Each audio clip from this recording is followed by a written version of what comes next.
Teman-teman, kembali lagi di channel Willy Boy. Kembali ke basicnya channel Willy Boy, yaitu audio. Hari ini saya ada amplifier yang mini seperti biasa, tipenya AK170.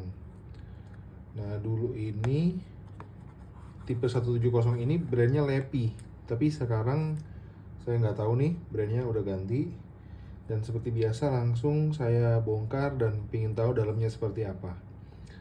Seperti teman-teman bisa lihat di sini, saya udah siapkan komponen-komponen pengganti. Kita mau coba upgrade, tapi sebelumnya saya mau kasih tahu dulu beberapa pengamatan saya tentang unit amplifier ini. Apakah ini bagus atau tidak dan seterusnya. Apa aja yang bisa kita improve. Nah, pertama ini dulu. Teman-teman, kalau mau ngikutin modifikasi saya, buka dan lihat kodenya sama atau tidak, 2022 2221. Kalau modifikasinya sama, berarti komponennya pasti sama persis. Apa saja yang diganti. Tapi kalau versi PCB-nya udah beda, udah pasti komponennya beda juga. Nah, setelah kita buka, hal pertama yang saya notice adalah ini. Pastanya sama sekali nggak nempel. Jadi penghantaran panas dari IC ke body itu sangat buruk. Itu bisa kita lihat di sini. Ini malah udah kesenggol sama saya. Tadinya tuh nggak kelihatan sama sekali. Tadinya pastanya itu bener-bener di atas banget. Ini waktu saya bongkar udah kesenggol, sehingga jadi lebih lebar. Karena sebelumnya tuh sempit banget. Nih teman-teman bisa lihat, cuman kayak bunderan aja gitu, kecil banget. Nah ini bagus nih, sekali kita buka kita bisa ratakan semuanya, sehingga nanti bisa menghantarkan panas dengan lebih baik. Amplinya jadi lebih awet. Ini gampang banget, korek aja sedikit, pakai tusuk gigi kayak pakai tusuk sate atau apapun, ambil aja, terus kita olesin atau ratain di sini. Nah gitu ya. Nah, jauh lebih baik.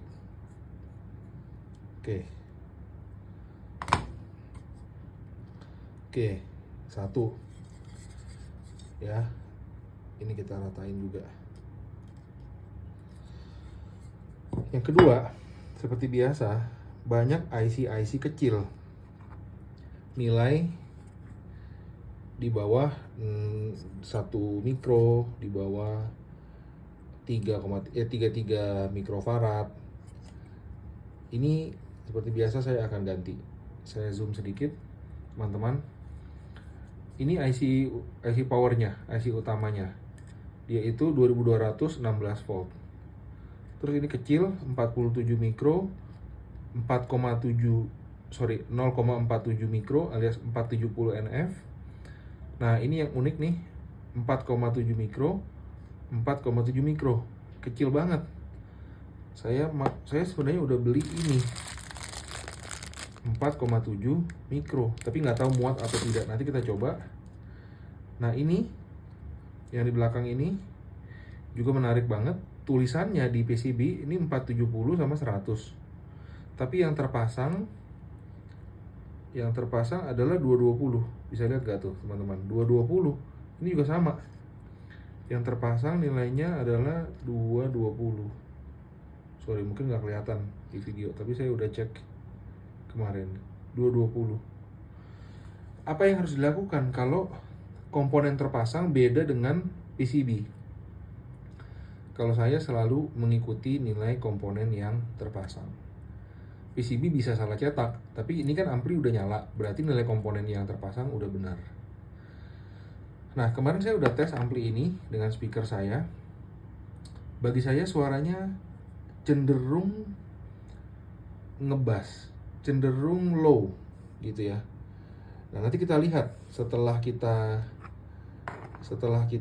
upgrade gitu ya, apakah suaranya jadi lebih baik atau tidak. Tujuan saya adalah menaikkan treble-nya atau high end-nya supaya lebih jernih. Oke, kita langsung kerjakan saja pelan-pelan, teman-teman. Ini sebagian udah terpasang. 1, 2, 3, 4 udah terpasang. Tinggal yang kapasitor gede nih. Kapasitor gede ya, gede sekali, tinggi, jauh lebih mantap daripada yang asli. Tapi ingat, sebelum masukin, karena tinggi banget, cek dulu ya kapasitor yang kalian beli. Saya kan nggak tahu nih pakai tipe apa, tapi saya bagi tipsnya. Sebelum ini cek dulu ya ketinggiannya masuk atau enggak. Nah, ini kayaknya masih masuk, cuman nanti atasnya saya kasih isolasi listrik supaya nggak korslet ya, takutnya ada gangguan kalau dia nggak kontak sama body. Kayaknya masih oke nih teman-teman, jadi kita lanjut pasangnya. Oke teman-teman, setelah saya lihat dan saya coba, sepertinya masukin kapasitor MKP di posisi ini 4,7, padahal udah saya beli nih 4,7, kayaknya nggak masuk akal deh, terlalu gede nih, terlalu gede tuh, mau dikemanain, kayaknya nggak bisa. Jadi cara berikutnya adalah, ini kan ada 4 nih, 1, 2, mana lagi 2 lagi, 1, 2, 3, 4 di sini ya. Nah, rencananya saya akan tes nih 1, 2, 3, 4. Saya akan tes pakai alat.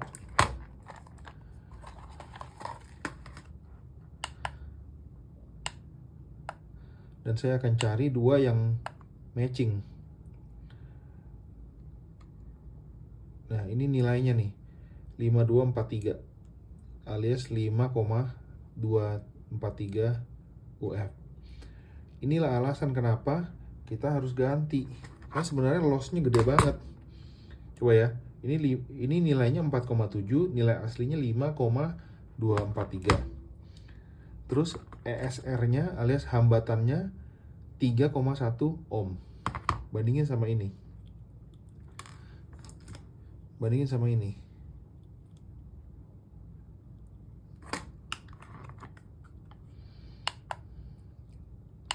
Tadi 3,1 ohm ya, hambatannya itu paling penting untuk diperhatikan. Nah, ini hambatannya 0,12. Bayangin, tadi 3,1, ini 0,12.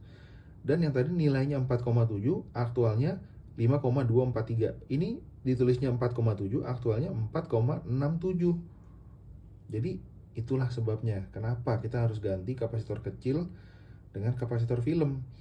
Tapi karena dalam hal ini tidak cukup tempatnya, maka yang saya lakukan adalah nanti saya akan copot empat-empatnya saya akan copot, saya akan ukur, lalu saya cari dua-dua posisinya di matchingkan yang paling dekat nilainya supaya lebih imbang, paling tidak begitu ya. Ini kan dua nih, 1, 2, 3, 4. Saya akan copot, pasang yang paling matching 2 di sini, paling matching 2 di sini, paling tidak supaya lebih matching. Oke.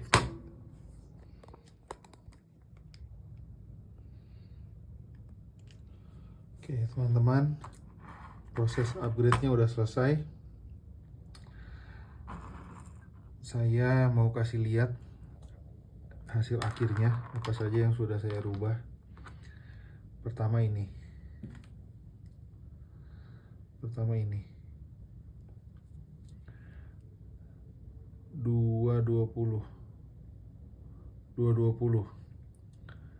saya ganti dengan ini, bayangin tuh, 220 16 volt diganti jadi 35 volt. Lalu apa ini,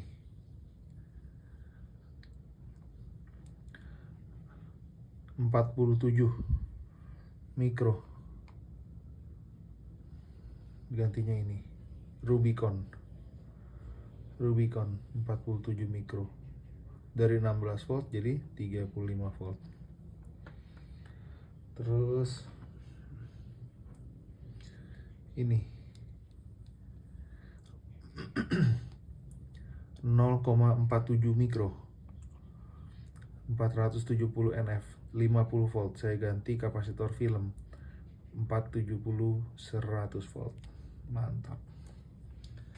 Dan yang paling keren ini dia, 2200 mikro, 16 volt, diganti dengan Rubicon 3335 volt. Mantap.